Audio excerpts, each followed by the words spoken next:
Professionalism. Professionalism is not just being good at your skill.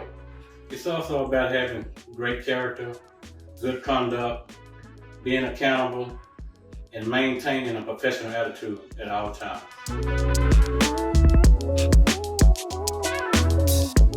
Ways to be more professional.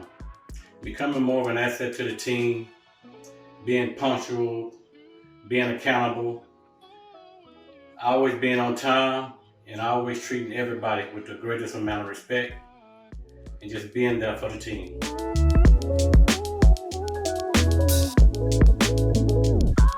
Examples of professionalism, I would say, engaging with coworkers on tasks, being accountable, always being on time no matter what, always treating everybody as if they are a great team member, and just always having your coworkers back.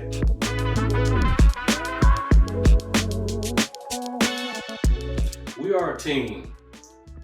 Always having your coworkers back, coming early, staying late if need to be to complete a task, and always showing the residents respect and letting the residents know that we're there for them. And just always holding your coworkers accountable as they should you, and just make the team feel like a family atmosphere.